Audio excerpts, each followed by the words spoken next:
मेरा लक्ष्य है कि भारत को नंबर 1 बनाना। ये अखंड भारत का ये मेरा मन में सपना था। अखंड भारत से आप क्या पीओके आना चाहिए? बलूचिस्तान का भी चल ही रहा है, वो लग रहा है कि कुछ होगा ही वहाँ पे।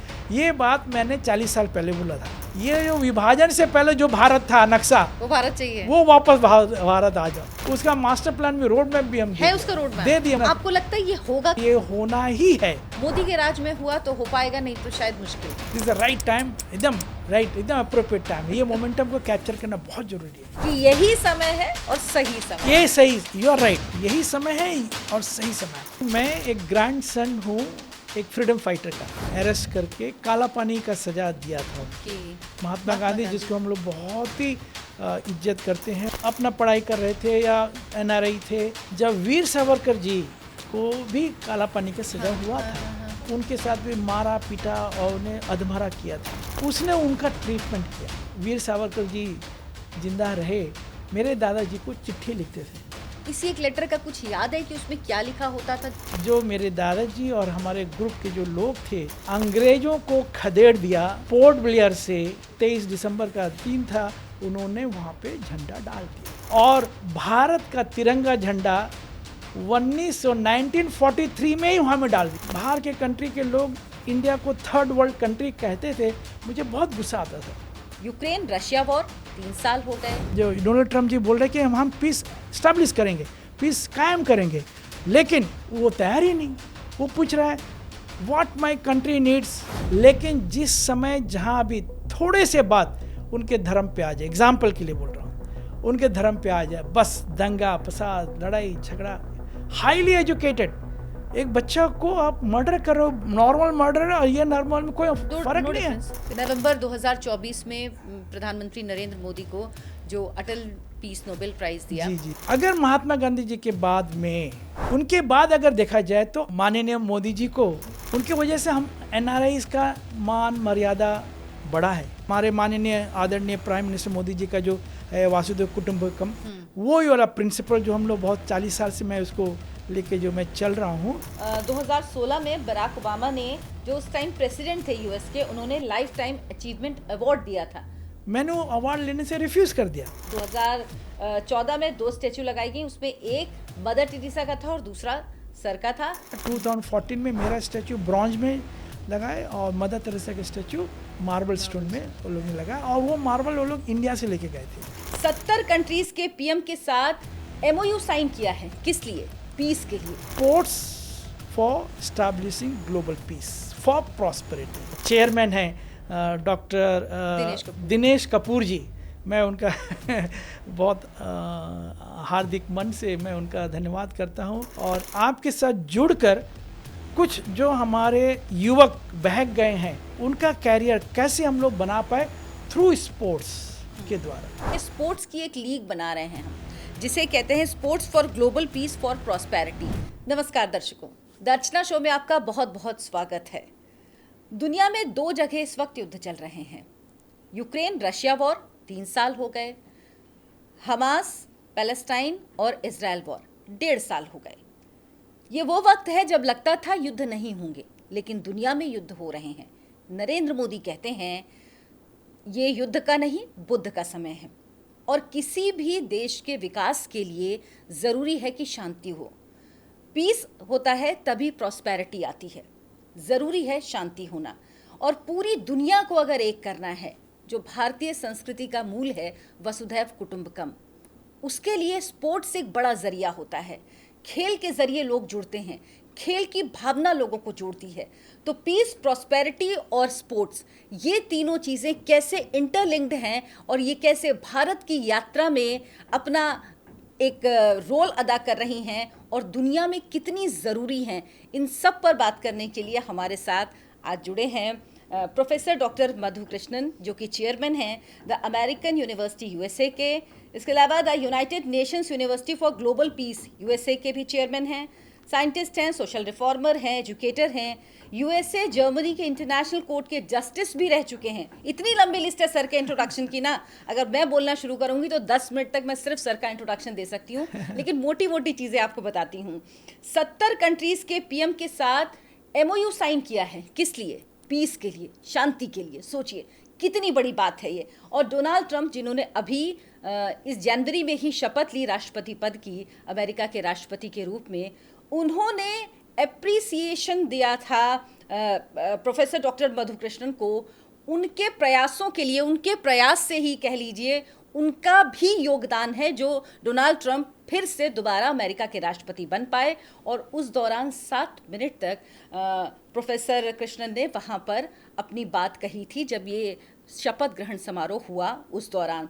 साथ ही प्रधानमंत्री नरेंद्र मोदी को अटल नोबेल पीस प्राइज भी दिया है इन्होंने अभी नवंबर 2024 में।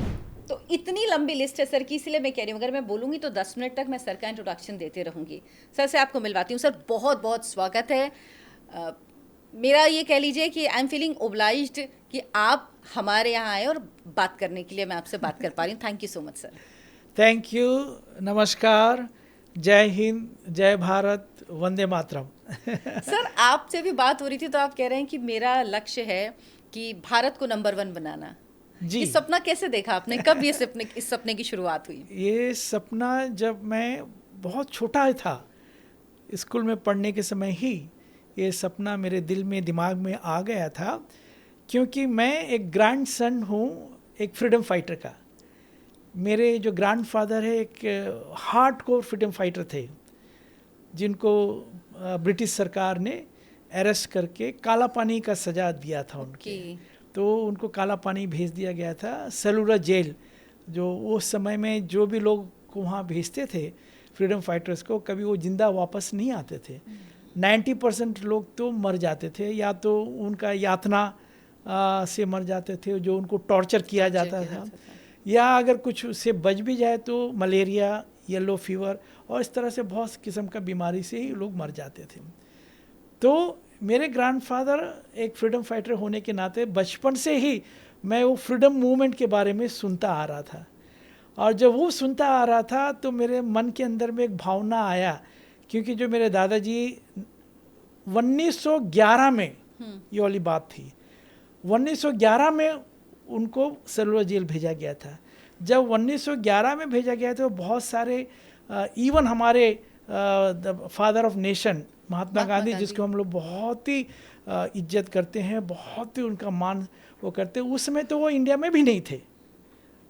हाँ। वो अपना पढ़ाई कर रहे थे, या NRI थे, या UK में बैरिस्ट्री कर रहे थे, या साउथ अफ्रीका में थे। उससे पहले की बात मेरे दादाजी का था। तो ये वाली बात जो मेरे मन में ये वाली बात आई थी। दूसरा जो कनेक्शन मेरे दादाजी का साथ में वीर सावरकर जी का है। अच्छा। जब वीर सावरकर जी को भी काला पानी का सजा हुआ था, बाय प्रोफेशन मेरे दादाजी एक फिजिशियन थे, एक डॉक्टर थे। तो जब वीर सावरकर जी को जब जेल की सजा हुई थी, जब काला पानी में, तो जैसा बाकी कैदियों को करते हैं उसी तरह उनके साथ भी मारा पीटा और उन्हें अधमरा किया था। क्योंकि मेरे दादाजी एक उनका प्रोफेशन डॉक्टर थे, फिजिशियन थे, तो उसने उनका ट्रीटमेंट किया। अच्छा। उन्हें जिंदा रखा। ओके। उनको जिंदा रखा।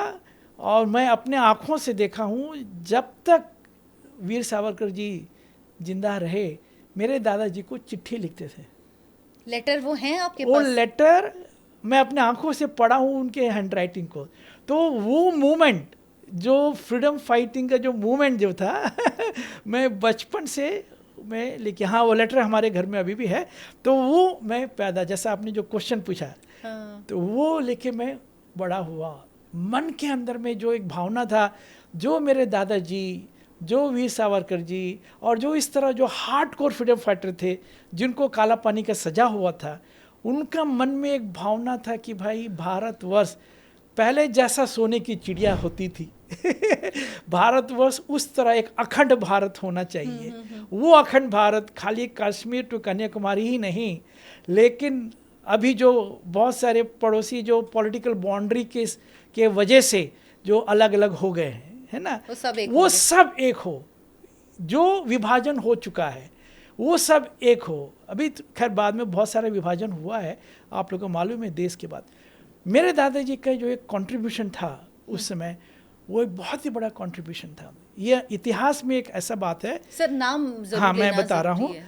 जब इंडिया को आज़ादी मिली 1947 में, लेकिन जो मेरे दादाजी और हमारे ग्रुप के जो लोग थे, उन लोगों ने अंग्रेज़ों को खदेड़ दिया पोर्ट ब्लेयर से, और भारत का तिरंगा झंडा 1943 में ही वहाँ में डाल दिया। आप अगर आप इतिहास को जब खंगोलेंगे तो आपको वो सारा चीज़ मिल जाएगा। 1943 को ही हाँ, वहाँ पे तिरंगा लगा दिया। दिसंबर महीना में, मेरे ख्याल से 23 दिसंबर का दिन था, उन्होंने वहाँ पे झंडा डाल दिया। उनका कोलैबोरेशन, उनका जो भी था सुभाष चंद्र बोस जी के साथ में, उनका बहुत सारा कुछ जो है हुआ है।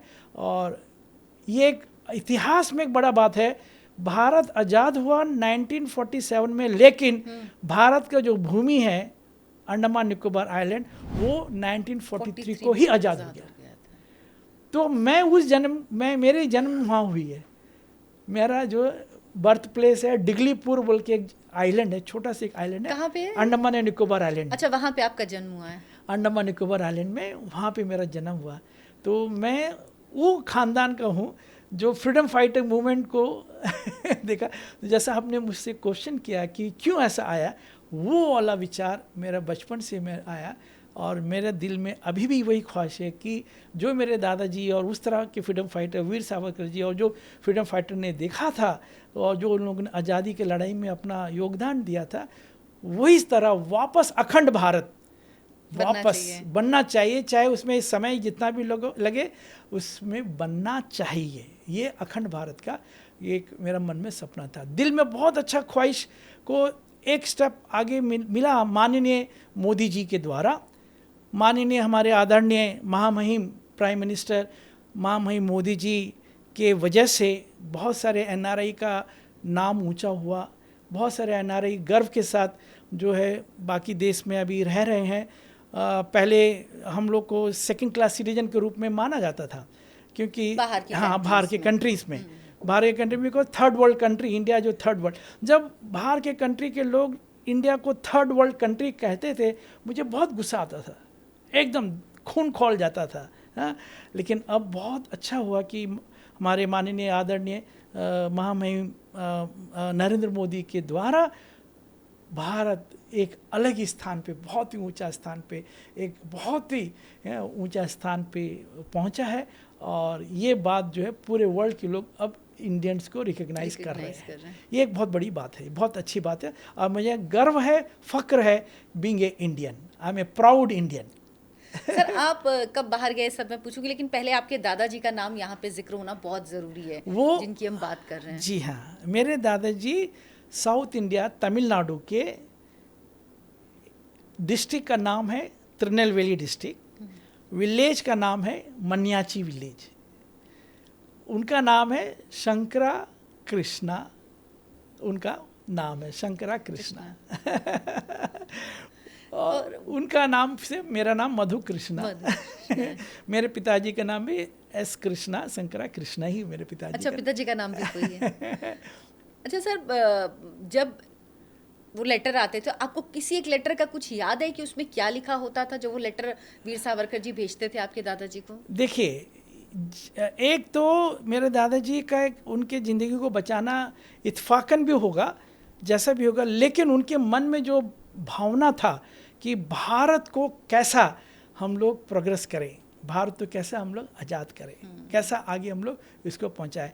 तो हर एक लेटर में, मैं तो बहुत ही छोटा था उस समय जब ये सारा बात हुआ था, तो जब मैं पढ़ता था तो यही सारा बात उनमें लिखा रहता था, यही सारा बात, बहुत सारा चीज़ जो है ये लिखा। आपको एक उदाहरण के तौर पे मैं बहुत सारे ऐसे इंसिडेंट है जिसे अगर मेरे ख्याल से समय का अभाव है, एक्सक्लूसिवली ऑन दैट टॉपिक हम लोग अलग से भी कर सकते हैं, कोई एक दिन समय आएगा तो अलग से भी हम लोग कर सकते हैं। लेकिन आज जो हम लोग जुड़े हुए हैं फिटनेस वर्ल्ड के लिए, मैं तो पहले धन्यवाद देता हूं कि आपके फाउंडर एंड जो चेयरमैन हैं डॉक्टर दिनेश कपूर जी, मैं उनका बहुत हार्दिक मन से मैं उनका धन्यवाद करता हूँ, और आपका मैं धन्यवाद करता हूँ जो फिटनेस वर्ल्ड के दो रोल मॉडल, एक आप भी और एक वो भी दोनों एकदम रोल मॉडल। आपका भी फिटनेस एकदम यूनिक, एकदम फर्स्ट क्लास है,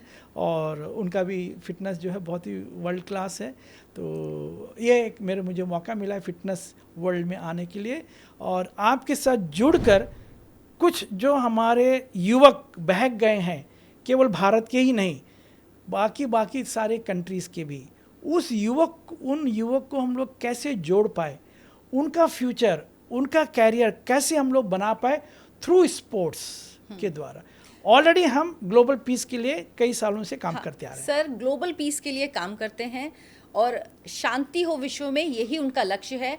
और इस शांति को किस तरह से लाया जाए, इसके लिए स्पोर्ट्स की एक लीग बना रहे हैं हम, जिसे कहते हैं sports for global piece for prosperity.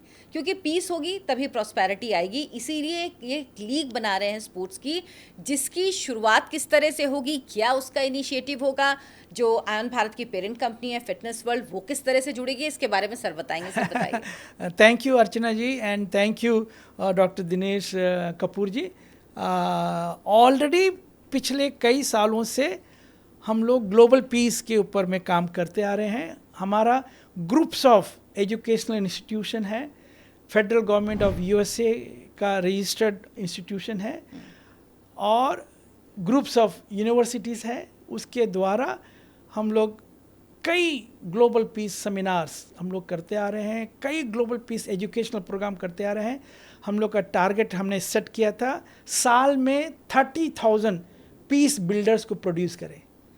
30,000 peace builders from all field, in the sense चाहे वो MBBS कर चुके हो, चाहे वो डॉक्टर हो भी गए, चाहे इंजीनियर्स भी बन गए, चाहे वो एम्बेसडर्स भी हो, चाहे वो पुलिस ऑफिसर भी हो, लेकिन उनको पीस के बारे में एक अलग किस्म का ट्रेनिंग दे, अलग किस्म का उनको हम लोग जो है एजुकेशनल प्रोग्राम दे। इवन जैसे यूनाइटेड नेशन के फोर्स या कई मिलिट्री, कई वो जो है उस तरह फोर्स को हम लोग कैसे पीस एजुकेशन दे, ताकि केवल वार रुकाना ही नहीं मकसद है।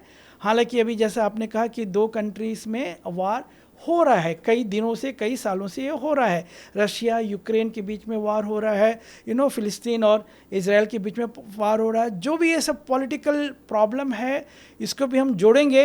ये सारा चीज़ जो है मेंटल हेल्थ के ऊपर होता है ना।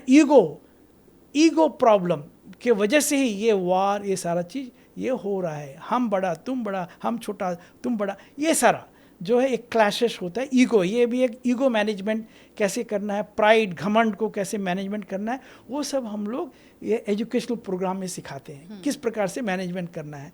ये छोड़ते हुए कंट्री का युद्ध तो हो रहा है, लेकिन नेशंस के अंदर, राष्ट्रों के अंदर अंदरूनी बहुत सारा कॉन्फ्लिक्ट्स है, बहुत सारा कॉन्फ्लिक्ट्स है। कई सारे जो है सिविल वार्स टाइप, जैसा अभी कांगो में सिविल वार चल रहा है, उसी तरह बहुत सारे देश में। इवन जो रेसिज्म, जो रेस, कौन को काला गोरा के बीच में रेस होता है ना, फॉरेन कंट्रीज़ में ये सारा होता है। काला गोरा के बीच में क्लैशेस होता है। अगर पुलिस ऑफिसर एक काला है, किसी मार दे, गोरा हुआ, बस आपस में लड़ाई झगड़ा भगदड़ वो सारा हो सकता है। हमारे इंडिया में भी क्लासेस ऑफ जो कास्ट सिस्टम है, upper caste, middle caste, lower caste, ये बहुत सारे जो है आपस में बहुत सारे कॉन्फ्लिक्ट्स होते रहते हैं।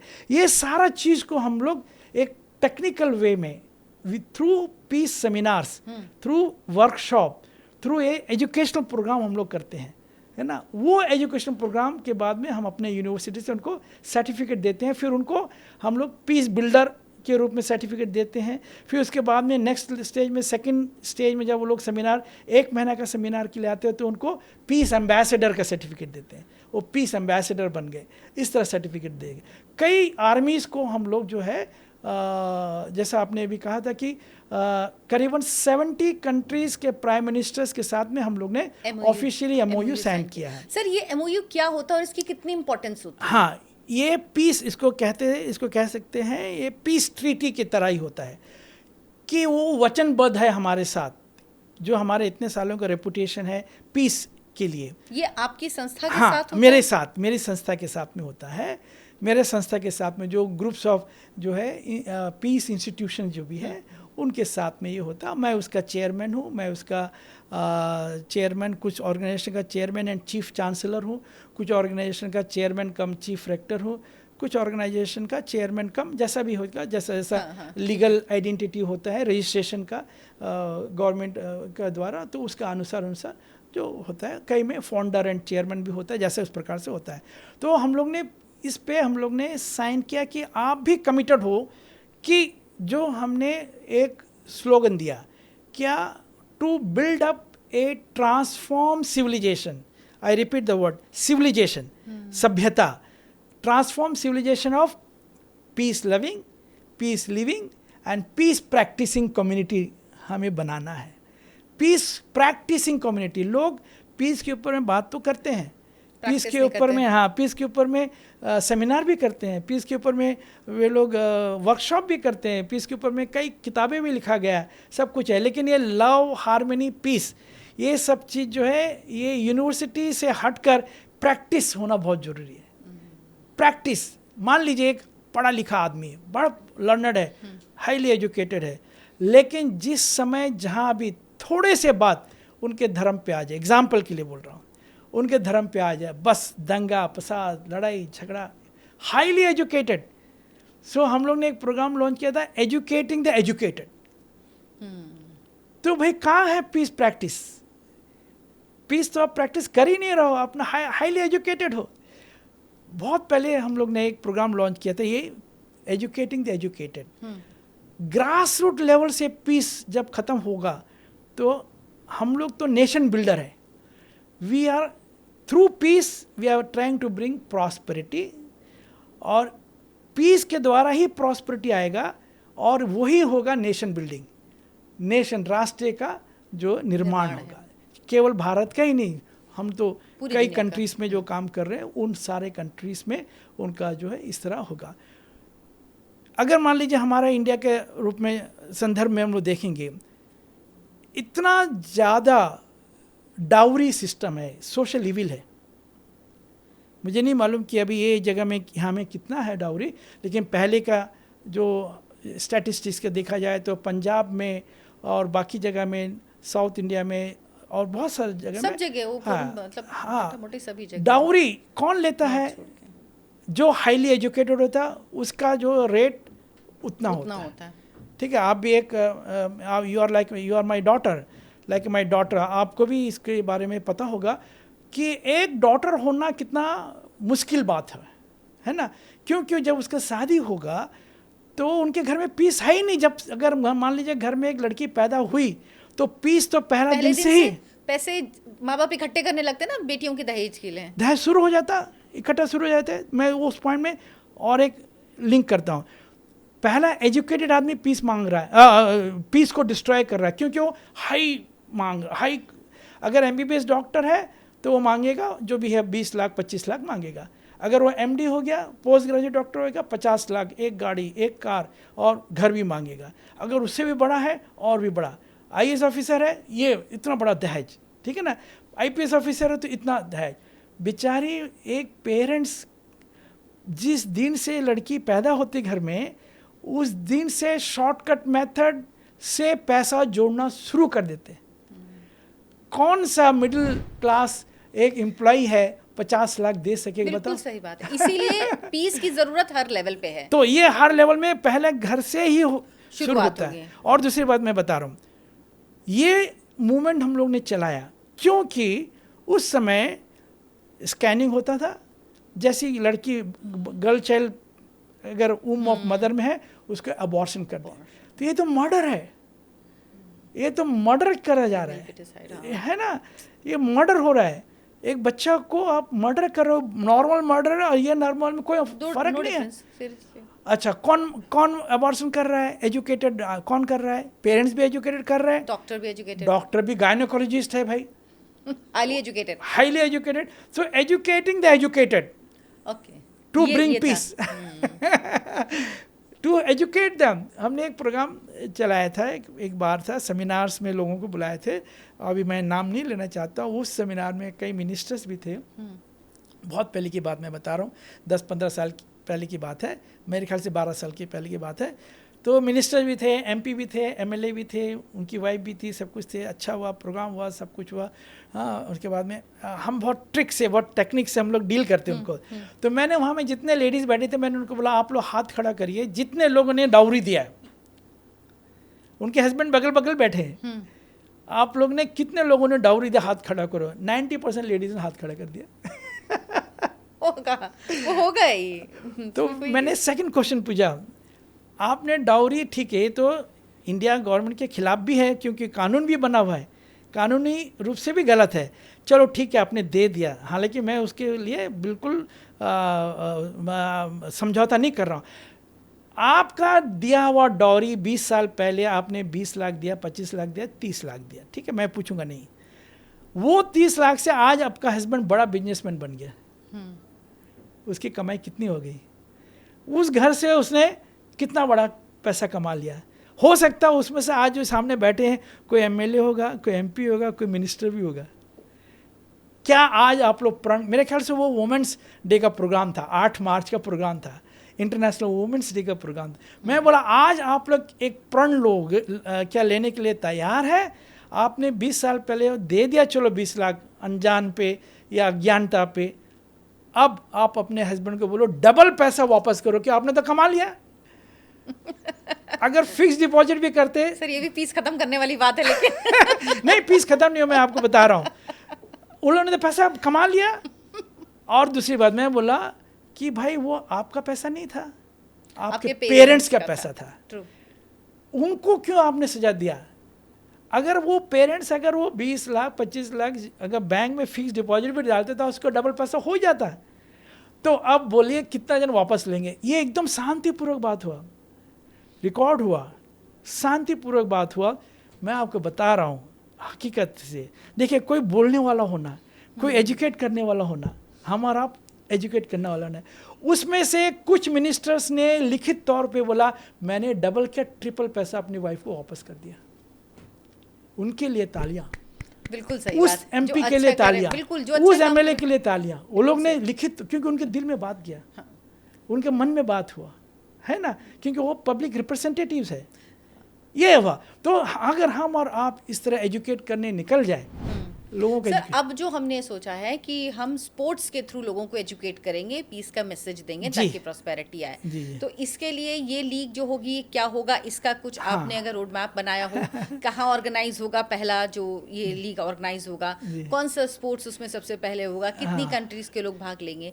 इस पॉइंट में आने से पहले एक पॉइंट जो मेरा छूट गया है, अभी तो हमने सोशल इविल का बात किया, अबॉर्शन, डाउरी।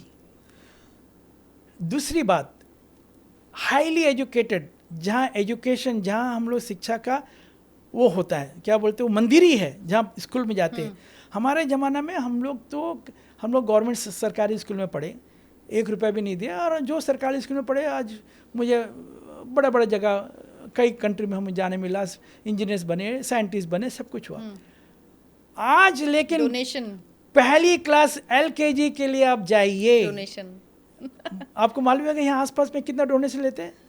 2 लाख तो आराम से चलता है, मिनिमम 2 लाख। डिपेंड करता है स्कूल कैसे हैं, तो डिपेंड करता है। जो ऐसा नॉर्मल स्कूल है 1 लाख, जो अच्छे स्कूल है 2 लाख, उसे बड़े रिलीजियस स्कूल है तो 5 लाख। रिलीजियस स्कूल भी कैपिटेशन फीस मांगते हैं।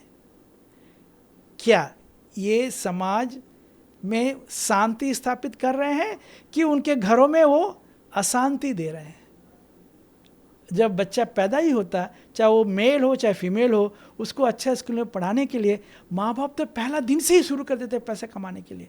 और वो क्या करे बेचारे, वो शॉर्टकट में जाते हैं। अभी हम लोगों ने देखा कि डंकी रूप में बहुत सारे लोग चले गए, नहीं मिला नौकरी, चले गए। दूसरी बात, चलो उनको एजेंट ने लूट लिया, वो बात दूसरी बात है, चले गए, ठीक है ना, कुछ भी हुआ। लेकिन माँ बाप के ऊपर इतना प्रेशर है, उसको देना ही क्या, तो उनको कौन एजुकेट करेगा? स्कूल्स, कॉलेजेस, इंजीनियरिंग कॉलेज का 50 लाख, MBBS कॉलेज का इतना लाख, जो हर एक को पता है।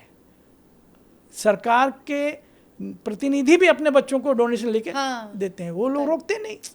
मैं किसी के खिलाफ नहीं बोल रहा हूँ, मैं किसी के नहीं, लेकिन जो हकीकत है, जो सही है, सही बात है, और जो ठीक होना चाहिए, तो उसमें कहाँ शांति का स्थापना। अब जो डॉक्टर MBBS के लिए 50 लाख देके पड़ेगा, वो तो बाद में पहले दिन से ही वो पेशेंट से वसूलना शुरू करेगा। बिल्कुल सही बात तरीका से एकदम स्टैंडर्ड रूप से वो अपना टेक्निक लेके कमाएगा। केवल पेट में दर्द है तो बोलेगा ऑपरेशन करो। एक छोटा बीमारी हो तो 50 मेडिकल टेस्ट, ब्लड टेस्ट लिख के दे देगा। बिल्कुल सही बात है। और कॉर्पोरेट स्टाइल में सारा कुछ काम होगा। तो ये सारा चीज़ को हम लोग ये देना। नेक्स्ट, अभी जो आपने जो क्वेश्चन किया, देखिए जैसा अभी हमने टारगेट किया, और हम लोग ने इवन कोरोना टाइम में भी हम लोग ने जूम के द्वारा 30,000 लोगों को पीस एजुकेशन के द्वारा तैयार किया, और उनको पीस एम्बेसडर्स बनाए और उनको नेशन बिल्डर बनाए। वो लोग नेशन बिल्डर्स बने, देश को कैसा आगे करना है।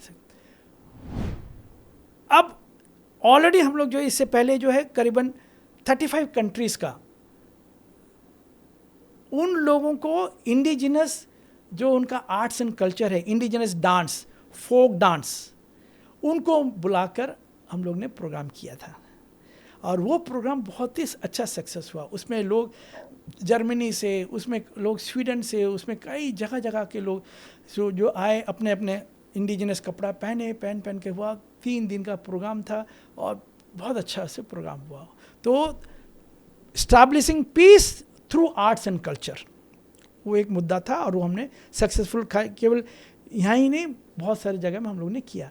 अब जो यूथ है, यूथ जो भड़के हुए यूथ है, बहके हुए यूथ है, उनके पास में सभी को चाहिए कि उनका बॉडी पर्सनालिटी अच्छा हो। इंडिया एक ऐसा भाग्यशाली देश है जिसमें यंग जनरेशन का पॉपुलेशन बहुत अधिक है, बहुत अधिक, 50-60% से 140 करोड़ या 150 करोड़ में आप देख लीजिए। तो मैक्सिमम परसेंटेज जो है वो यूथ का है, एकदम जवान देश है। तो ये जवान का यूथ एम्पावरमेंट हम लोग अगर कर पाए थ्रू स्पोर्ट्स, तो जो मेरा मकसद है, इसमें पहले हम लोग ने रन फॉर पीस कर चुके हैं, फुटबॉल फॉर पीस हम लोग ऑलरेडी ने कर चुके हैं, इस तरह बहुत सारे गेम्स हम लोग ने कर चुके हैं। तो जब आपके चेयरमैन जो है, founder and chairman doctor Kapoor साहब से हमारा मुलाकात हुआ, बातचीत हुआ, तो ये हम लोग ने सोचा कि भाई आप तो बहुत अच्छा काम कर रहे हो फिटनेस वर्ल्ड के द्वारा। तो ये फिटनेस वर्ल्ड के द्वारा जो आज कमी है, केवल यूथ में ही नहीं बल्कि बाकी लोगों में भी एक कमी है। यूथ में तो है ही, जो टारगेट ग्रुप से हमारा जो यूथ तो है ही, थ्रू स्पोर्ट्स गेम्स, ये उनको हम लोग फिट बनाएं। तो पहला प्रोग्राम हम लोग करने जा रहे हैं, जो है सेलेक्ट करें, अभी इंटरनेशनल के लोग भी आएंगे, तो दुबई में, सऊदी अरेबिया या जो भी है उस तरह हम लोग करेंगे, ताकि लोगों को सही प्रकार से वीज़ा भी मिल पाए। इंटरनल जो काफ़ी लोग को जो वीज़ा का प्रॉब्लम आता है, तो ऐसा हम लोग ने सोचा है कि पहला प्रोग्राम हम लोग जो है sports for establishing global piece for prosperity, ये प्रोग्राम हम लोग करने के लिए जा रहे हैं। फिटनेस का मतलब केवल स्पोर्ट्स करना ही फिटनेस नहीं है, ये एक होलिस्टिक फिटनेस होना जरूरी है। Physical, mental, every kind of fitness. Holistic wellness का मतलब जो है फिजिकल, मेंटल फिटनेस। अभी मैं आने से पहले मैं आपको उनको बता रहा था, मैं US से आने से पहले हम लोग का एक जूम कॉन्फ्रेंस हुआ था, जिसमें हम लोग मेंटल हेल्थ के बारे में, हम लोग लेडीज़ को कैसे मेंटल हेल्थ स्ट्रांग होना, उसके बारे में बात, बहुत सारा न्यूज़ में आया है। मैंने आपका जो CEO, अपने जो चेयरमैन, उनको मैंने वो बता रहे थे। मेंटल हेल्थ भी इतना ज़रूरी है, अगर वो ना हो तो आप बॉडी कितना भी बना लो, फिजिकल फिटनेस कितना भी हो, तो उस घर में पीस होगा ही नहीं। अगर पीस की बात करें तो शुरू से ही मेंटल हेल्थ का भी बात में करना। देखिए, जैसा भी मैंने 2-3 एग्जांपल बताया, डाउरीज के लिए घर में मेंटल पीस नहीं है, बाकी बहुत सारा चीज़ के लिए घर में मेंटल पीस नहीं है। बहुत जगह ऐसा भी होता है, जो हमारी बहनें हैं, लेडीज़ है, उनको केवल एक चीज़ का प्रेशर नहीं है, बहुत किस्म का प्रेशर, उनको कई किस्म के प्रेशर से वो हर दिन गुजरती है। आहिस्ते आहिस्ते शुरू में तो ठीक हो, लेकिन आहिस्ता आहिस्ता उनका बिहेवियर पैटर्न चेंज होता है। वो थोड़ी सी बात में मम्मी ने कुछ बोला, फट से चिढ़ जाती हैं, हस्बैंड ने कुछ बोला, फट से इरिटेट हो गई, फट से कुछ और उनका जवाब आना शुरू हो गया, ऐसे ऐसे उनका नींद खत्म हो गया। तो जब अगर परिवार में किसी को हम ऐसा देखें कि भाई हमारे परिवार के मम्मी का बिहेवियर पैटर्न चेंज हुआ, या यंग गर्ल लड़की का एडोल्सन एज में, टीन एज में बहुत सारे चेंजेस होते हैं, हार्मोनल चेंजेस होते हैं, तो उसमें कुछ ऐसा चेंज हुआ ऐसा आ रहा है, दिख रहा है, तो हमारे घर के परिवार के सब लोगों का ये दायित्व है, जिम्मेवारी है कि अब उनको अलर्ट करो, उसको ध्यान दो, बात करिए, उनके लिए टाइमिंग दीजिए। आज ऐसा समय है कि इतना मेटेरियलिस्टिक वर्ल्ड में हस्बैंड वाइफ दोनों टाइम नहीं है, बच्चों को देखने के लिए टाइम नहीं है, और बच्चे जो है गलत रास्ते पे चले जाते हैं, उनका मजबूरी से और जो है चले जाते हैं। तो ये सारा चीज़ को एक पूरा परिवार को संगठित करते हुए एक जो है पूरा का पूरा ये जो है पीस का प्रोग्राम, फिटनेस का प्रोग्राम हम लोग, अगर घर में एक परिवार में कोई भी एक जन बीमार है, चाहे वो फिजिकल बीमार हो, चाहे वो मेंटल बीमार हो, चाहे उनका बिहेवियर खराब हो, तो घर में पीस आएगा ही नहीं। तो ये हम लोग का ये दायित्व है। देखो, फिटनेस का मतलब सारे organ of the body should work properly. हाँ, fitness is not related to कि आप पतले हैं, आप दुबले हैं, it's not like that. Fitness मतलब यू फील फिट, आप अच्छा सोते हैं, आप चल लेते हैं, आपको चलने में क्वालिटी स्लीप है कि नहीं, क्वालिटी स्लीप वो भी हम टीच करते हैं। हाँ, ये सब चीजें इंपॉर्टेंट होती हैं। सर ने एक बहुत बड़ी चीज बताई कि किस तरह से ये स्पोर्ट्स लीग की शुरुआत की जाएगी और इसके जरिए परिवारों में शांति आए, परिवारों में खुशहाली आए, इसकी कोशिश होगी और युवाओं को आगे बढ़ाने की कोशिश होगी। सर, आपने ना नवंबर 2024 में प्रधानमंत्री नरेंद्र मोदी को जो अटल पीस नोबेल प्राइज दिया, ये क्या है, ये जो दिया गया, इसके बारे में कुछ बताइए। देखिए, उससे पहले 2023 में जब जम्मू और कश्मीर के जो हमारा जो प्रोग्राम रहता है कि अखंड भारत का जो है ना, जम्मू कश्मीर को भी वहाँ में पीस का थोड़ा सा दिक्कत था, तो हमने वहाँ चुना, जम्मू और कश्मीर को चुना, और वहाँ में हम लोग ने एक बहुत बड़ा जो पीस समिट और पीस प्रोग्राम हमने किया था 2023 के समय में। कैसा था सर वहाँ पे माहौल उस वक्त? हाँ, थोड़ा, अब उसके बारे में ज़्यादा क्या बोले, तो आप लोगों को तो ज़्यादा पता होगा। कुछ माहौल सही नहीं था आपस में, जो भी था। तो उस पीस का स्थापना के लिए हम लोग ने क्या किया, सारे कम्युनिटी के लोग, जो हमारे माननीय आदरणीय प्राइम मिनिस्टर मोदी जी का जो है वासुदेव कुटुंबकम, वो वाला प्रिंसिपल जो हम लोग बहुत 40 साल से मैं उसको लेके जो मैं चल रहा हूँ, और जो इंडिया का जो वैदिक कल्चर है, ये वैदिक कल्चर से मुझे पूरे वर्ल्ड में नाम मिला। इंडिया का जो वैदिक कल्चर है, इंडिया का जो इंडिया का एक अद्भुत, इतना अच्छा जो भावना है, जो हमारे वेदास में लिखा हुआ है, ऋग वेदास और बाकी में लिखा हुआ, उसका ही अगर लोग सही से स्टडी कर दे, स्पिरिचुअलिज्म के बारे में अगर हो जाए, तो वो शांति खुद ब खुद ही आ जाएगी। बिल्कुल सही बात है। तो उस समय हमने एक अनाउंसमेंट करके गया था। ये अनाउंसमेंट में इसके लिए क्या, क्योंकि आपने एक क्वेश्चन पूछा, ये सारे न्यूज़ में है, बहुत सारे चीज़ में है, मैंने अनाउंस किया।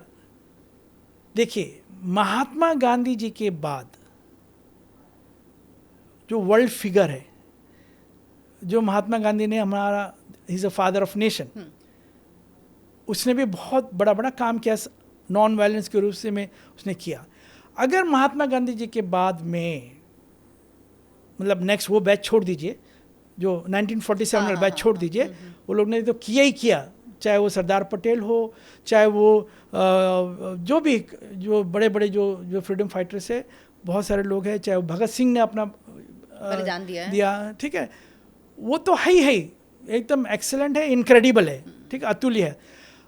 उनके बाद अगर देखा जाए तो अटल बिहारी वाजपेयी, माननीय अटल बिहारी वाजपेयी, जिसे मैं बहुत ही पसंद करता हूँ।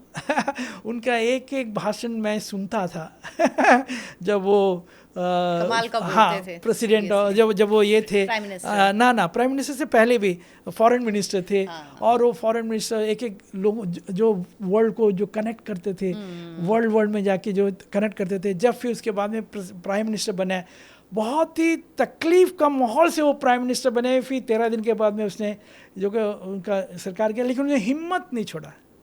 एक बड़ी बात, he became the role model. एक रोल मॉडल, 13 महीने 5 साल, हाँ, रोल मॉडल वो जो है उसने काम किया। तो मैं ये चाहा अपने दिल में कि हमारे आने वाले जनरेशन अटल बिहारी वाजपेयी को भूल ना जाए, महात्मा गांधी का पीस अवार्ड हमने ऑलरेडी बल्कान कंट्रीज यूरोप में मैंने कर दिया। महात्मा गांधी का जो है गोल्ड मेडल वो सारी चीज़ हमने कर रहा है। तो मैं भारत में पहला अटल बिहारी वाजपेयी के नाम पर ये वाला अवार्ड अटल ग्लोबल पीस नोबल अवार्ड हमने अनाउंस करके 2023 में चला गया था। फिर 2024 में जो है ये अवार्ड मैं खुद देने के लिए आया। फिर से प्रोग्राम जम्मू कश्मीर में ही हुआ। अच्छा, जम्मू कश्मीर में प्रोग्राम था वो। अच्छा। ये प्रोग्राम जम्मू कश्मीर में हुआ, लेकिन उस तारीख को माननीय आदरणीय मोदी जी उसमें किसी और चीज़ में व्यस्त थे, तो इसके लिए उन्होंने PMO minister doctor Jitendra Singh को भेजा और डॉक्टर जितेंद्र सिंह ने वो अवार्ड ऑन बिहाफ ऑफ माननीय प्रधानमंत्री वो अवार्ड उसने वो लिया था। वो अवार्ड हमने उसे अपना American university United nation university से उनको दिया था for piece, for global piece. Doctor साहब, ये आपने ये पीस के लिए इतना काम कर रहे हैं सब कुछ, आप इंडिया में कब तक रहे? इंडिया से फिर आप बाहर कब गए, कैसे गए, कहाँ से शुरुआत हुई? देखिए, जैसा भी है ये तो बहुत ही लंबा कहानी है। मैं अपना इंजीनियरिंग पढ़ने के बाद में इंजीनियरिंग कहाँ से? हाँ, तमिलनाडु से हमने किया और उसके बाद में फिर मैं आगे चला गया अपना हायर स्टडीज़ के लिए। मैं आगे चला गया, मौका मिला अमेरिका जाने का मौका मिला और फिर हायर स्टडीज़ हमने वहाँ किया, फिर पीएचडी हमने वहाँ किया। फिर पीएचडी मैंने इन्वायरमेंटल इंजीनियरिंग में किया। इन्वायरमेंटल इंजीनियरिंग करके फिर एक इस तरह हमारा हुआ। तो ऐसा करते करते फिर मैंने देखा कि आज बहुत सारे लोग जो है साइंटिस्ट है, मेरे बैचमेट, मेरे सारे लोग, लेकिन वो तो लोगों को डिस्ट्रॉय कर रहे हैं, डिस्ट्रक्शन वेपन बना रहे हैं, जैसा न्यूक्लियर वेपन बना रहे हैं, बायोकेमिकल वेपन बना रहे हैं। कोरोना भी क्या था? ये तो बायोकेमिकल वेपन ही था, वो भी मैन मेड ही था। कोरोना भी मैन मेड ही था, है ना। वो जो भी था उसके बारे में भी अलग से हम लोग बात कर सकते हैं। It was a man made, very much pre plan सब कुछ था। तो साइंटिस्ट वो कर रहे हैं। मैं बोला कि जो मैं एक साइंटिस्ट हो के ये काम हमें नहीं करना है, इससे हमको दूर करना। फिर हमने एक लॉबी बनाया, अपने बहुत सारे लाइक माइंडेड साइंटिस्ट को हम लोग ने जोड़ा। हालांकि हम लोग अपने इंस्टीट्यूशन में से ग्लोबल पीस के जो है एजुकेशन भी देते हैं, पीस बिल्डर्स बनाते हैं, पीस प्रमोटर्स बनाते हैं, पीस एम्बेसडर्स बनाते हैं, साथ ही साथ साइंटिस्ट भी हम लोग प्रोड्यूस करते हैं। अच्छा। और उनको फिर उस तरह एजुकेट करते हैं, भाई तुम अपने प्रोफेशन में आने के बाद वर्ल्ड को डिस्ट्रॉय मत करना, वर्ल्ड को कंस्ट्रक्ट करो, जोड़ो, बनाओ, नया टेक्नोलॉजी हो ताकि लोग जुड़ सके, आगे कर सके। इस तरह हम लोग ने उस तरह काम किया है। Great sir. अभी आपका फ्यूचर क्या, अभी क्या चीज़ आप सोचते हैं, ख़ासतौर पर इंडिया के प्रोस्पेक्ट में अगर बात करें? और आप इंडिया अब बाहर रहते हैं, आपने शुरू में अब बहुत अर्ली स्टेज में गए तो आपने तब देखा होगा भारत की क्या इमेज थी बाहर और अब क्या इमेज है, इसमें कितना चेंज आया है और इस चेंज का क्रेडिट आप किसे देते हैं? देखिए, अभी जो भी चेंजेस हम जो देख रहे हैं, मैं तो शुरू में ही बोल दिया हूँ कि जिस वजह से मैंने माननीय मोदी जी को Atal Nobel peace global peace of Nobel award जो दिया था, उनका काबिलियत पर ही दिया था। उनके वजह से वो न्यूज़ में है, उनके वजह से हम एनआरआईज़ का मान मर्यादा बढ़ा है, उनके वजह से, है ना। उनके वजह इन द सेंस उनके पूरे के पूरे भारत सरकार का एक पूरा वो सरकार का ही टीम, काम होता है, पूरा का टीम जो है, पूरा जो फैमिली जिसे हम कहते हैं, एक फैमिली जो कॉन्स्टिट्यूशनल फैमिली जो है, जो है, उनके वजह से हम लोग का नाम हुआ है। 100% पूरा का पूरा योगदान जो है। अभी आप रोड देख लीजिए, आज वही मैं बता रहा था, इतने अच्छे अच्छे रोड अभी आप, चाहे वो दिल्ली का रोड हो, चाहे नोएडा का रोड हो, चाहे इंटर स्टेट रोड हो, चाहे यहाँ से लेकर पूरा का पूरा रोड हाईवे चले, बहुत ही बढ़िया, बहुत ही अच्छा। चाहे वो नितिन गडकरी जी हो, चाहे कोई भी मंत्री हो, अपना काम उत्तरदायित्व से बहुत अच्छा कर रहा है। उसके जो भी मिनिस्टर जो कर रहे हैं, तो पूरा का पूरा क्रेडिट उनको ही जाता है। साथ ही साथ जो हमारे पुराने जो भी फ्रीडम फाइटर्स है, जिन्होंने जो बनाया है, हम उनको भी डिसरिगार्ड नहीं करते हैं, डिसरिस्पेक्ट नहीं करते हैं। सबका योगदान अपना अपना जो 5 साल में होता है, जो जितना कर पाया उतना कर पाया। जो इसका ज़्यादा विज़न था उसने ज़्यादा किया, जिसका कम विज़न था उसने कम किया। जितना भी हो पाया उस सभी के लिए। अखंड भारत जब तक पूरा का पूरा नहीं बनेगा, जिसमें हम तो अगर आप मुझे परमिशन दोगे तो थोड़ा आउट ऑफ में भी मैं जाने के लिए चाहता हूँ। अखंड भारत जब तक पूरा नहीं बनेगा। अखंड भारत से आप क्या पीओके आना चाहिए? वही तो मैं बोलने वाला हूँ। क्या चीज कहते हैं अखंड भारत से? जो आप मेरे मुंह के बाद दिल के बाद, आप तो बहुत ही इंटेलिजेंट एक इंटेलिजेंट। बलूचिस्तान का भी चल ही रहा है, वो लग रहा है कि कुछ होगा ही वहाँ पे। ये बात मैंने 40 साल पहले बोला था। अच्छा, 40 इयर्स पहले बोला था।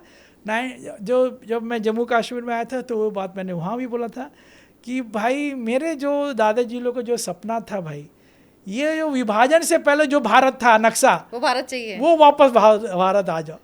ये और उसके स्ट्रेटेजी भी हम दिए, उसका मास्टर प्लान में रोड मैप भी हम है, उसका रोड मैप दे दिए हम लोग, ऑलरेडी दे दिए। जिसको तो देना आपको लगता है ये होगा कभी? हो सकता है, हो सकता है, हो सकता है। और ये होगा तो होगा, हो सकता नहीं बोलना चाहिए, होना ही है। तब तो मैं क्या बोलूँगा, जो तसल्ली से इस पृथ्वी से जाने से पहले तसल्ली से जाऊंगा। और ये मतलब ऐसा लगता है क्योंकि पता नहीं आगे आने वाले लोग हो सकता है और ज़्यादा इस चीज़ को एक्टिवली करें, लेकिन अभी जो दिख रहा है हमें कि लगता है कि अगर मोदी के राज में हुआ तो हो पाएगा, नहीं तो शायद मुश्किल है। देखिए ये बात जो है, अभी जो मोमेंटम है, ये मोमेंटम को हमें उसको कैप्चर करना है। ट्रू, ये मोमेंटम पॉजिटिव मोमेंट है। देखिए अभी युवा एकदम से तैयार है।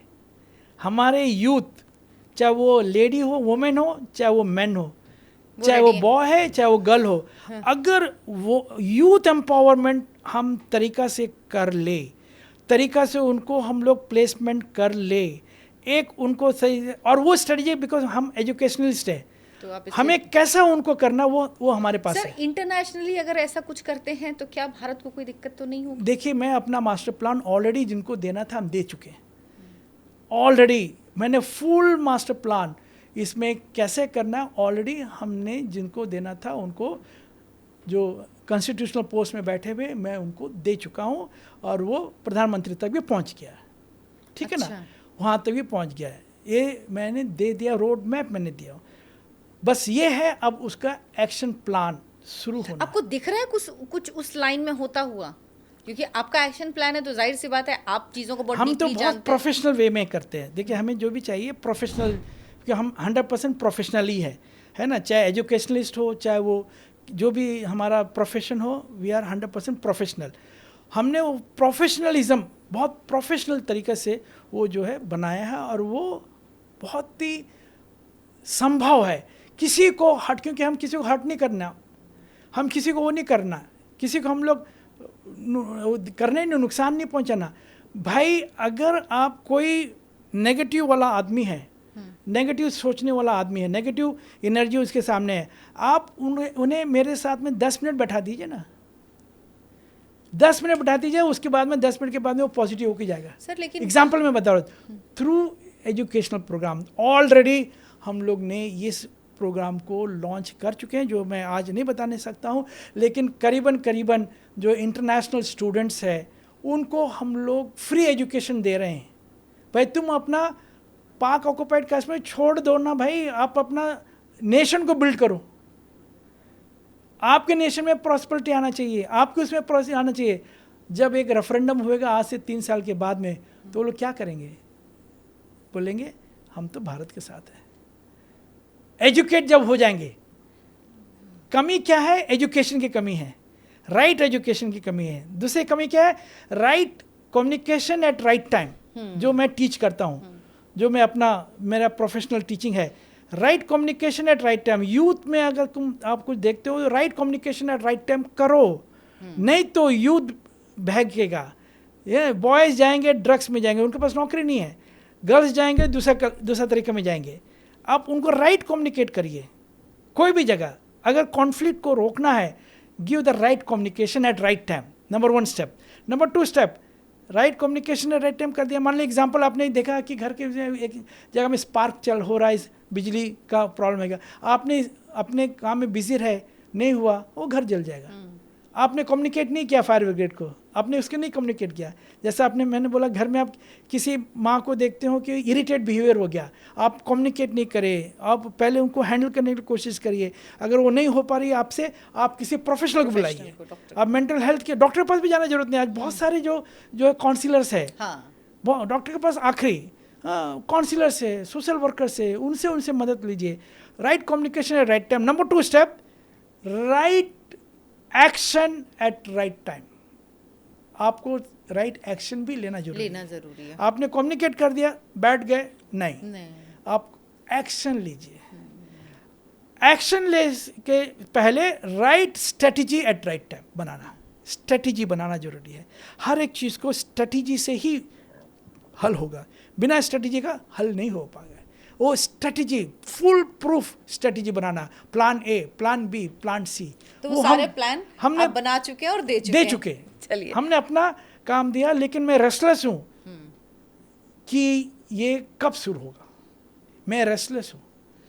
आप ही नहीं, मुझे लगता है कि इस वक्त देश रेस्टलेस है ये जानने के लिए कि वाकई ये कब शुरू होगा। ये कब होगा, इसका इंतजार शायद सब कर रहे हैं, क्योंकि लग रहा है कि यही समय है और सही समय ये है। सही, यू आर राइट, यही समय है और सही समय है।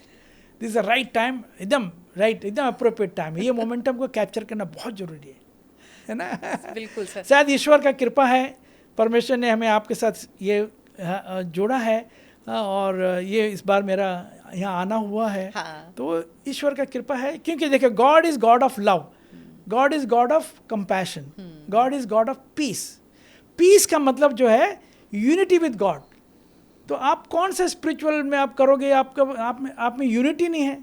मैं कितना भी बिजी होने से सुबह 4 से लेकर 6 बजे तक, मैं कोई भी देश में हूँ, 4 बजे से 6 बजे तक my time is with God. मैं मेडिटेट करता हूँ, कम्युनिकेशन विद गॉड। अपने आप वो दिन जो है मेरा एकदम अच्छा से रहता है, पीसफुल माइंड। मेरे में कभी इरिटेशन नहीं होता, पेशेंस होता है। मैं कितने कंट्री को संभालता हूँ, लेकिन कभी मैं ऐसा रफ लैंग्वेज में बात ही नहीं करता। बहुत सारे बॉस जो है, स्टाफ कुछ पूछे इरिटेट होकर बात करते, इतना ओवर बर्डन है। ठीक है, मैं वो मेडिटेशन यानी कम्युनिकेशन विद गॉड, वही है पीस, लव एंड हार्मनी। अगर ये भी वैदिक सिद्धांत अगर जीवन में उतार लें तो शायद जो हम बाहर तलाश रहे हैं वो खुद में ही मिल जाएगा, बाहर जाने की जरूरत ही नहीं पड़ेगी। जी। सर, बहुत अच्छा लगा आपसे बात करके, थैंक यू सो मच। और मुझे लगता है कि हमें आपके बहुत सारे एस्पेक्ट और हैं, हमको उनको एक्सप्लोर करने के लिए फिर से एक पॉडकास्ट करना पड़ेगा। देखिए, जो दुबई में हम लोग करने जा रहे हैं जी, ये एक तो शुरुआत है। इसमें केवल हमने जो नाम दिया है, sports for establishing global piece for prosperity, केवल एक गेम से नहीं, आहिस्ता आहिस्ता जो इंडिजिनस गेम है, जो हम लोगों ने पहले इंडिजिनस आर्ट्स एंड कल्चर का काम, फोक डांस हम लोग कर चुके हैं। आज भारत में भी ऐसा इंडिजिनस बहुत सारे गेम हैं। हम लोग जब बचपन में, तो हम लोग तो कबड्डी खेलते थे, हम लोग जो है लंगड़ी खेलते थे, हम लोग वो मार के पिट्ठू क्या है वो खेलते थे, गुल्ली डंडा भी खेलते थे। गिल्ली डंडा भी हम लोग खेलते थे बचपन में। आज वो लुप्त हो गया। आज पेरेंट्स क्या चाहते हैं कि अपने बच्चों को केवल डॉक्टर बनाए, इंजीनियर बनाए। 3 बजे के बाद में पहले हम लोग के बाद बच्चे सिर्फ मोबाइल और टीवी खत्म। केवल आने के बाद में 3 बजे के बाद में सीधा ट्यूशन भेजते, सीधा ट्यूटोरियल क्लास भेज देते। वहाँ से आने के बाद में दूसरा चीज़, फिर बच्चे को जो थोड़ा सा गैप मिलता वो अपना मोबाइल में चला जाता। फिजिकल एक्टिविटी है ही नहीं। आहिस्ता आहिस्ता आहिस्ता वो बच्चा जो होता है वो क्या बोलते हैं, मंद बुद्धि हो जाता है। ब्रेन डेवलप नहीं हो रहा बच्चों का, इसलिए होता ही नहीं, और वो डिसाइड ही नहीं कर सकते, राइट डिसीजन ले नहीं पाते। और भी है बात, अभी जैसे आपने जो कंट्री की बात किया, they are unable to take right decision, चाहे वो रशिया हो चाहे वो यूक्रेन हो। देखिए, अभी यूक्रेन का प्रेसिडेंट भी आया था, हमारे वहाँ पे आया था व्हाइट हाउस में, तो कैसा उसने बिहेव करके गया, वेरी वियर्ड बिहेव, बहुत ही। हाँ, एक प्रेसिडेंट जिसको अभी पीस का जरूरत है, और उसको पीस की जरूरत, जो ऑलरेडी नेटो को अमेरिका गवर्नमेंट फंडिंग कर रहा है भाई, जो तुम्हें पीस है, वो बोल रहा है, जब हमारे जो डोनाल्ड ट्रम्प जी बोल रहे हैं कि हम पीस स्टैब्लिश करेंगे, पीस कायम करेंगे, लेकिन वो तैयार ही नहीं। वो पूछ रहा है what my country needs, have to ask, मतलब तो तुम्हारा कंट्री क्या नहीं चाहता कि लड़ाई रुके? सही बात है, तुम्हारा कंट्री का नहीं लड़ाई चाहते करके ही तो कंट्री का ये हाल हो गया और पीस के लिए कोशिश हो रही। तो ये बात जो है ना, ये इसको बोलते हैं मेंटल वीकनेस। ये हेल्थ, मेंटल हेल्थ वीकनेस है। They are unable to take right decision at right time. इसीलिए सारे गेम्स इसमें धीरे धीरे, क्रिकेट के अलावा बाकी सारे गेम्स, सारे इंडिजिनस गेम है अलग अलग देशों के, वो सब इसमें आएंगे। पूरे इंडिजिनस गेम भारत को तो हम लोग लाएंगे, भारत को सबसे ऊंचा हम लोग रखेंगे। साथ ही साथ केवल इंडिजिनस गेम के, ये जो आर्ट्स एंड कल्चर, पेंटिंग ले लो, हमारा भारत एक ऐसा, वर्ल्ड का एक ऐसा देश है, हर 12-15 किलोमीटर में एक नया भाषा, नया उनका जो है रीति रिवाज, खान पान, ये सब चीज़ चेंज होता है। हर एक के पास में अलग किस्म का पेंटिंग का हुनर है। अलग ट्राइबल ग्रुप ले लीजिए, हाँ, ट्राइबल ग्रुप में अलग अलग है, उन सबको प्लेटफॉर्म देंगे, सबको हम लोग प्लेटफॉर्म देंगे। भाई तुम जो भी बनाता, आर्ट फॉर पीस ऑलरेडी हम कर चुके, ऑलरेडी हम लोग आर्ट फॉर पीस कर चुके, रन फॉर पीस कर चुके, ऑलरेडी स्पोर्ट्स फॉर पीस कर चुके। जो कहते हैं ना वसुधैव कुटुंबकम, यही फॉर्मूला है जिसपे काम करने वाले हैं आने वाले समय में। साथ ही साथ जो हमारा जो मनसा है, जो मैं आपको, जब आपसे बात कर रही है, हम ऐसा ट्रेन करने, क्योंकि हम एजुकेशनलिस्ट है, ऐसा ट्रेन करेंगे। इंडिया का पॉपुलेशन की वजह से हमें तकलीफ है, मानना पड़ता है कि इंडिया का पॉपुलेशन ग्रोइंग पॉपुलेशन है। आज वर्ल्ड में, जैसे मैंने आपको बोला, 120 कंट्री के प्राइम मिनिस्टर से हमने साइन किया। साथ ही साथ कई देश के 5-5, 6-6 आर्मी जनरल से हम लोग ने साइन किया, MOU साइन किए पीस के लिए। क्या के लिए एजेंडा था? टू स्टॉप वॉर, एजेंडा था to stop organise crime, to stop terrorism, to stop human trafficking, to promote human rights, flesh trade, ये सारा चीज़ का हमारा एजेंडा था। और आर्मी जनरल्स ने भी साइन किया, वो हमारा उसमें है, ठीक है ना, आपको भी हम भेज देंगे। तो ये हम चाहते हैं, आज बहुत सारे कंट्रीज में मैन पावर नहीं है, क्यों हमारे लोग डंकी के रूप से जाए? भाई हम ऑफिशियली ट्रेन करेंगे हमारे इंडियंस को, हम ऑफिशियली ट्रेन करेंगे हमारे इंडियंस को थ्रू एजुकेशनल प्रोग्राम। हम बनाएंगे IT, हम बनाएंगे लोगों को कि भाई आप बन जाओ कंप्यूटर रिपेयरिंग शॉप, आप खोलो, रिपेयरिंग आप करो। हाई स्किल जो होता है, हाँ, चाहे वो इलेक्ट्रिशियन हो, चाहे वो प्लम्बर हो, चाहे वो जिससे उनको पैसा मिले। हर तो डॉक्टर इंजीनियर नहीं बनेगा। बिल्कुल सही बात। तो, और सबकी जरूरत है, हर प्रोफेशन के व्यक्ति की अगर एक सभ्यता को स्टैब्लिश करना है तो ये सबकी जरूरत है। तो ये सुनकर सूरीनाम बोल के एक कंट्री है, उन लोगों ने हमारे साथ एक MOU किया, बोले हमें 5 लाख आदमी चाहिए। कितना? 5 लाख। सोच के देखिए, अगर हम 5 लाख, हमारा ऑलरेडी उनके साथ में चल रहा है। मैं एक एग्जांपल दिया हूँ। 5 लाख हमारे इलेक्ट्रिशियन, हमारे प्लम्बर, हमारे लोग, हमारे इंजीनियर्स, जो डिप्लोमा होल्डर्स इंजीनियर्स, और ये सारे लोग, आज बहुत सारे MTech इंजीनियर भी बेचारों को जॉब नहीं है, हम लोग उनको सुपरवाइजर के भेजेंगे। खाली मैं एक कंट्री का एग्जांपल दिया हूँ। मैं आज कितना बड़ा काम है ये, जो तो आप लोग इंडिया का पॉपुलेशन, मेरी बात सुनिए, इंडिया के एक पॉपुलेशन भी ठीक हो जाएगा, प्लस उनके साथ में जिनको हम लोग भेजेंगे वो वहाँ से पैसा इंडिया को भेजेंगे, तो इंडिया का GDP भी बढ़ेगा। बिल्कुल। तीसरा बात, उनको हम लोग ऐसे नहीं भेजेंगे, उनको हम ट्रेन करके भेजेंगे कि इंडिया का जो फंडामेंटल वैदिक कल्चर है उसको कायम करने के लिए उस देश में तुम जाओ। मैं बहुत सारा कंट्री में ऐसा गया जहाँ में बहुत साल पहले, 100 साल 200 साल पहले इंडियंस गए थे, लेकिन बेचारे भूल गए। जैसा ट्रिनिडाड है, ऐसा बहुत सारे कंट्री है, लेकिन भूल गए बेचारे लोग। हम उसको वापस रिवाइव करेंगे। मतलब लोग भी जाएंगे यहाँ से, फेयर तरीके से जाएंगे, और साथ ही साथ जो इंडियन कल्चर है उसको भी वहाँ पे जाके लेके जाएंगे, उसको बनाएंगे, और पूरा वर्ल्ड एक्सेप्ट करेगा इंडियन कल्चर को। बिल्कुल सर, क्योंकि वर्ल्ड ओपन है बहुत इसके लिए, और ये हमको दिख रहा है एकदम। इंडियन कल्चर के लिए लोगों के अंदर एक्सेप्टेंस बहुत ज्यादा है, वर्ल्ड लेवल पे दिखता है। आज एक भावना हो चुका उसमें। बिल्कुल सर, है ना। हर एक आदमी इंडिया का जो हमारा जो वैदिक कल्चर उसको इमीडिएटली अडॉप्ट करता है। बिल्कुल सही बात करेगा। चाहिए हम जैसा लोग, आप जैसा लोग ले जाए, बिल्कुल ये अपॉर्चुनिटी दे। अपॉर्चुनिटी ये अभी 5 लाख लोगों को हम लोग तैयार करके जा रहे हैं, लेके जा रहे हैं। वो सारा चीज़ जो भी कानूनी कार्रवाई है वो सब चल रहा है अभी। कुल मिला के अब डंकी रूट से नहीं जाना पड़ेगा, इस तरह के रास्ते बनाए जाते हैं ताकि लोग फेयर तरीके से जाएं। ऐसा ना हो कि पैसे भी दे के जा रहे हैं और उसके बाद वहां से डिपोर्ट किए जा रहे हैं, ऐसा कुछ नहीं होगा। और अब सीख के स्किल्ड होके जाएंगे और अपनी संस्कृति, भारतीय संस्कृति को वहां ले जाके एस्टैब्लिश करेंगे, उसका प्रचार करेंगे। हमारे डेलीगेट्स वहां जाकर अभी 2 दिन पहले वापस आए।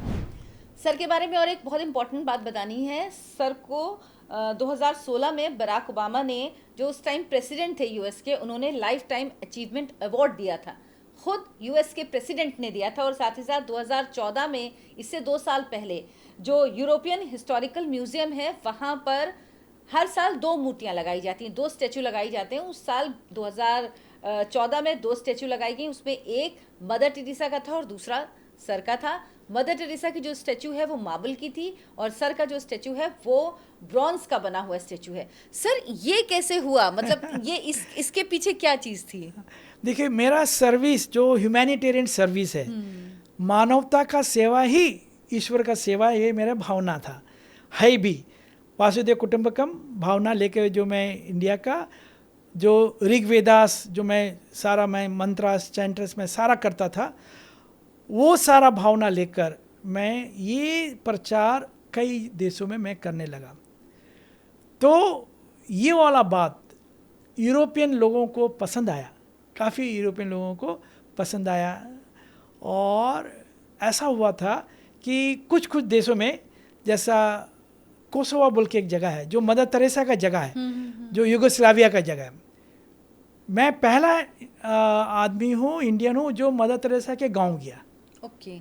जो मदर तेरेसा ने इंडिया के लिए बहुत काम किया, लिप्रेसी, वो ज़माने में लिप्रेसी के लिए कलकत्ता में उसने बहुत सारा काम किया। मैं जीरो पॉलिटिक्स, जीरो रिलीजन, मैं किसी को नहीं चिंता, जो मानवता का सेवा किया उनको मैं बहुत इज्जत करता हूँ, हाँ करना भी चाहिए।